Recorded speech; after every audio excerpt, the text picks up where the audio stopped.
నమస్తే. ఎన్నో ఆధ్యాత్మిక కార్యక్రమాలు నిరంతరం ఛానల్‌లో ప్రసారం అవుతూనే ఉంటాయి. మీ అందరి ఆదరాభిమానాలతో మరిన్ని మంచి కార్యక్రమాలు చేయాలన్న సదుద్దేశంతో ఈ కార్యక్రమాన్ని చేయడం జరుగుతుంది. అమావాస్య అంటే మనందరికీ కాస్త బెరుకు ఉంటుంది. అమావాస్య కదా! ఏ పనులు మొదలు పెట్టకూడదని, అమావాస్య రోజు ఎందుకు బయటికి వెళ్తున్నావని, ఇలా రకరకాలుగా మన ఇంట్లో పెద్దవాళ్ళు మాట్లాడటం మనం చూస్తూనే ఉంటాం. మరి ఈ అమావాస్యకి ఏమిటి విశిష్టత? ఈ చొల్లంగి అమావాస్య ఎందుకొస్తుంది? ఎన్ని సంవత్సరాలకొస్తుంది? దాని వెనకాల ఉన్నటువంటి కథ ఏమిటి? ఈ విషయాలన్నీ కూడా కొన్ని వీడియోస్ చేస్తున్నాను. ప్రతి వీడియోని మొదటి నుంచి చివరి వరకు చూడండి. డౌట్స్ ఏమన్నా ఉంటే కామెంట్ బాక్స్‌లో తెలియజేయండి. లేదా రఘుప్రియ గారిని కలవాలి అనుకుంటే స్క్రీన్ మీద కనపడే నెంబర్‌కి కాల్ చేయండి. మీకు ఎలాంటి డౌట్స్ ఉన్నా ఖచ్చితంగా క్లారిఫికేషన్ దొరుకుతుంది. నమస్కారం అండి. నమస్తే అండి. చాలా సంతోషంగా ఉంది. చాలా రోజుల తర్వాత మళ్ళీ మనం స్టూడియోలో ప్రోగ్రామ్ చేస్తున్నాం. చొల్లంగి అమావాస్య. ఏమిటి దీనికి ఉన్నటువంటి ప్రత్యేకత ఏమిటి? అసలు ఎందుకు దీన్ని చొల్లంగి అమావాస్య అంటారు? మనకి అమావాస్యలు ప్రతి నెల వస్తుంటాయి. కానీ ఈ అమావాస్యని చొల్లంగి అమావాస్య, మౌని అమావాస్య అని కూడా అంటారు. ఎందుకు చొల్లంగి అమావాస్య అన్నారు అంటే కనుక ఇది కాకినాడకి 3 కిలోమీటర్ల దూరంలో చొల్లంగి అనే గ్రామంలో గోదావరి నది జీవనది 7 పాయలుగా విడిపోయి అక్కడ ఒక పాయ సముద్రంలో కలిసే ప్రదేశం ఇదనమాట. అందుకని దీనికి ఆ గ్రామం పేరు మీద చొల్లంగి అనే పేరు మీద ఈ తిథిని అక్కడ ఉత్సవాలు చేస్తుంటారు. దీన్నే సప్తసాగర ఉత్సవాలు అని కూడా అంటారు. ఈ సమయంలో ఈ జీవనది అయిన గోదావరి పాయ సముద్రంలో కలుస్తుంది. అయితే దీనికి ఎందుకు ఇంత విశిష్టత అంటే కనుక మిగతా అమావాస్యల కన్నాను ఈ అమావాస్య రోజు ఎవరైతే పితృతర్పణాలు ఇచ్చుకుంటారో వారికి 21 తరాలు ముక్తిని పొందుతారు. మహాలయ పక్షాల్లో కూడా ఇస్తుంటారు తర్పణాలు. కానీ అది 7 తరాలు 7 తరాల వరకే ఉంటుంది. కానీ ఈ రోజు చేసే తర్పణాలు కానీ పితృకార్యాలు కానీ నదీ స్నానాలు కానీ ఇవన్నీ కూడా పితృదేవతలు 21 తరాల వరకు తరింపచేసి పితృదోషాలు పోయే అవకాశము ఈ అమావాస్య రోజు మనకి కలుగుతుంది. అయితే దీని ఇంత విశిష్టత ఆపాదించడానికి గల కారణం ఏంటంటే గౌతమ మహర్షి 6 ఋషులకు అంటే ఈయనతో కలిపి ఈ 7 ఋషులకు 7 పాయల్ని అతను తీసుకొస్తూ ఇక్కడ సాగర గర్భం దగ్గర ఉంచాడు. అందులో ఒక పాయ ఈ సముద్రంలో కలిసే పాయ అనమాట. అయితే ఈ తిథి రోజు మనకి పితృదేవతల తిథి అని చెప్పుకుంటాము. ఇంకొక విశిష్టత ఏంటంటే ఈ మౌని అమావాస్య మనం మౌనంగా ఉండాలి తప్పనిసరిగా. మాట్లాడడం కానీ అసత్యాలు పలకడం కానీ ఇలాంటి పనులు ఏవి ఈ ఒక్కరోజు చెయ్యకూడదు. దీనితో పాటుగా మనకి గ్రహణాలు అవి వస్తాయి కదా, వచ్చినప్పుడు ఏం చెప్తారు, మనం ఏదైనా మంత్రం కానీ అనుష్ఠానం చేసినా లేదా ఏదో దీక్ష తీసుకున్నా 1000 ఫలితం వస్తుంది అని చెప్తారు.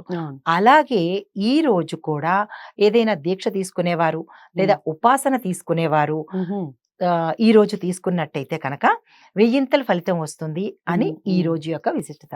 దీనితో పాటుగా ఈ మౌని అమావాస్య రోజు ఆ నదీ తీరాన కనుక తర్పణాలతో పాటు అక్కడ కొంతమంది సాధువులు మునులు ఈ ఋషులు కూడా అక్కడ కూర్చుని మౌన దీక్ష చేస్తారు ఎవరి పద్ధతిలో వారు.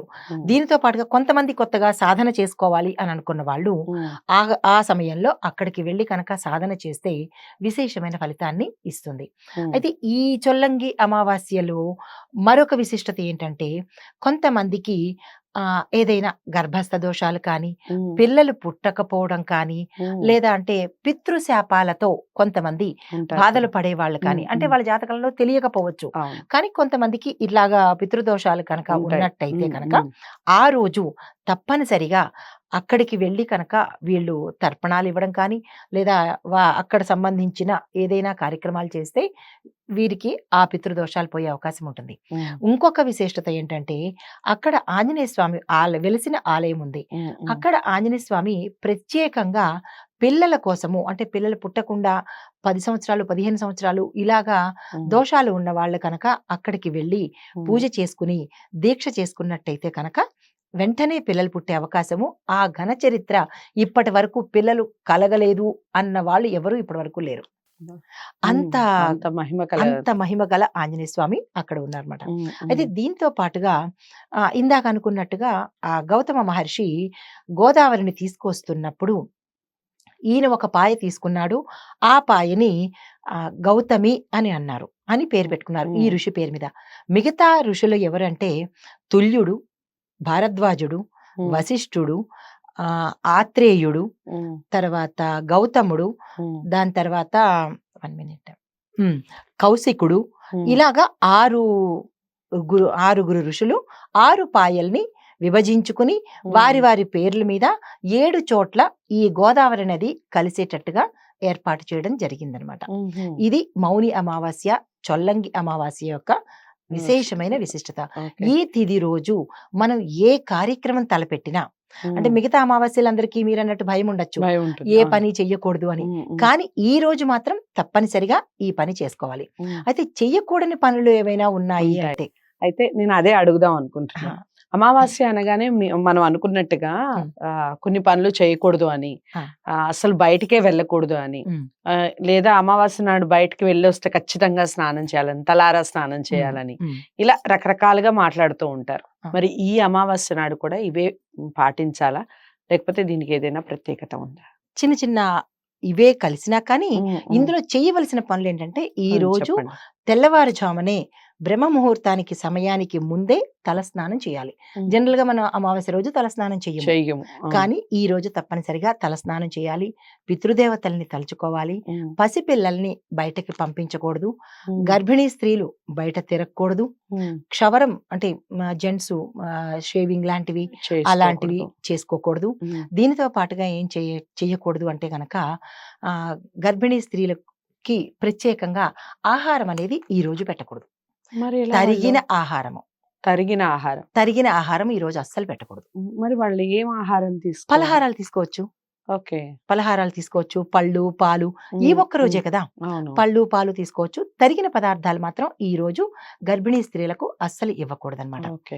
మరి పెళ్లి అనుకుంటారు. పెళ్లి హ్మ్. ముహూర్తాలు మనకి హ్మ్. 31 తారీఖు కానీ, హ్మ్. ఫస్ట్ కానీ ఇలా పెళ్ళిళ్ళున్నాయి. ఆ! మరి ఆ పెళ్లి పిల్లలు ఏవైనా చేయకూడని పనులు కానీ అలా ఏదన్నా ఉంటాయంటారా? ఆ! ఉన్నాయి. అంటే హ్మ్. దీనికి ముందుగా ఇప్పుడు మనకి మాఘమాసం, దీని తర్వాత మాఘమాసం అవును. వచ్చేస్తుంది కదా! హ్మ్. హ్మ్. అయితే ముహూర్తాలు పెట్టుకోవడం కానీ, శుభకార్యాలకు సంబంధించిన ఏ నిర్ణయాలు తీసుకోవడం కానీ, ఇలాంటివి ఈ రోజు అసలు పూర్తిగా నిషిద్ధం. హ్మ్. ఈ హ్మ్. రోజు కేవలము పితృదేవతల కోసము, హ్మ్. తరువాత దీక్ష తీసుకునే వాళ్ళ కోసము, హ్మ్. మనమైనా సరే ఈ రోజు మౌనాన్ని పాటించాలి. ఓకే. సాధనలో ఉండాలి. ఓకే. ఇది వీలైనంత వరకు మౌనంగా ఉండాలి. మౌనాన్ని పాటించాలి. అసలు మాట్లాడకుండా ఉండడం అంటే కుదరదు కదా! కుదరదు. వీలైనంత వరకు మౌనంగా ఉంటే ఆ! మంచిది. హ్మ్. మరొకటేంటంటే ఈ రోజు హ్మ్. ముల్లంగి అస్సలు తినకూడదు. ఓకే. ఈ రోజు ముల్లంగి హ్మ్. పదార్థం అనేది హ్మ్. మన ఆహారంలో పెట్టుకోకూడదు. హ్మ్. హ్మ్. ఉల్లిపాయ తినకూడదు. హుహు. దానితో పాటుగా అసత్యం చేయడం కానీ, హ్మ్. ఎవరినైనా మనసుతో కానీ హ్మ్. ఎదురుకుండా వాళ్ళని ఏదైనా అపకారం చేయాలనుకున్నా, అలాంటి చెడు తలంపులు ఈ హ్మ్. రోజు హ్మ్. నిషిద్ధము. హ్మ్. ఎందుకు అంటే ఈ రోజు ఏం మంచి పని చేస్తే వెయ్యింతలు లాభము అంటే ఫలితం హ్మ్. మంచిగా ఉంటుందో, ఏ చెడు పని చేసినా హ్మ్. వెయ్యింతలు తత్సమానమైన ఫలితం వచ్చేస్తుంది. ఓకే. ఈ రోజు మాత్రం ప్రతి ఒక్కళ్ళు చాలా జాగ్రత్తగా హ్మ్. హ్మ్. నడుచుకోవాలి. హ్మ్. ఇలాంటి పరిహారాలన్నీ తప్పనిసరిగా చేసుకోవాల్సిందే. రైట్. అమావాస్యకి సంబంధించి మాట్లాడుతూ ఉన్నాము. ఈ చొల్లంగి అమావాస్యకి సంబంధించి ఏ పనులు చేస్తే మంచిదంటారు ఈ రోజున? అవి చెప్పండి. తప్పకుండా. ఈ రోజున చేయవలసిన పనులు సాధనకు సంబంధించి, సిద్ధి కోసం సంబంధించి, ఉపాసనకు సంబంధించి, పితృదేవతలకు తర్పణాలు ఇవ్వడానికి ఇలాంటి వాటి కోసము హ్మ్. మనం ఈ రోజుని ఉపయోగించుకుంటాము. అయితే ఏ పనులు చేయకూడదు అంటే మనకి పసిపిల్లల్ని బయటికి పంపించడం చేయకూడదు. దీనితో పాటుగా మాంసం తినడం అనేది ఈ రోజు నిషిద్ధము. హుహు. మాంసాహారం తినకూడదు. దీంతో పాటుగా ఏం చేయాలంటే చెయ్యవలసిన పని లక్ష్మీ అమ్మవారిని తప్పనిసరిగా ఈరోజు ఉదయాన్నే పూజించాలి. హ్మ్. ఎందుకంటే లక్ష్మీ అమ్మవారు పుట్టిందే అమావాస్య తిథి రోజు. హ్మ్. ఈ రోజు కనుక ఆ తల్లిని కొంచెం అంటే విశేషంగా పూజించలేకపోయినా క్లుప్తంగా పూజ చేసినా కానీ వెయ్యింతల ఫలితము. ఒకటే ఈ హ్మ్. రోజు మనం ఏ పని చేస్తామో దానికి వెయ్యింతల ఫలితం వచ్చే రోజు ఈ రోజనమాట. హ్మ్. అది చెడైనా, మంచైనా.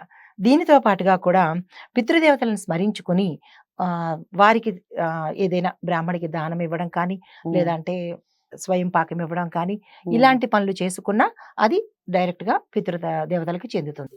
అయితే మహాలయ పక్షాల్లో కానీ మాసికాలు తద్దినాలు ఇలాంటివి వస్తూ ఉంటాయి కదా పితృకు సంబంధించినవి, అవి పెట్టుకోలేని వాళ్ళు, మర్చిపోయిన వాళ్ళు లేదా అవకాశం లేని వాళ్ళు ఈ రోజు పెట్టుకుంటే డైరెక్ట్ గా అది వారికి చెందే అవకాశము, వారికి పునర్జన్మ లేకుండా మోక్షం పొందే అవకాశము ఈ ఒక్క రోజుకి ఉందన్నమాట. దీంతో పాటుగా ఇంకోటి ఏంటంటే మధ్యాహ్నం పూట నిద్రపోవడం అనేది నిషిద్ధం. మధ్యాహ్నం పూట నిద్రపోకూడదు.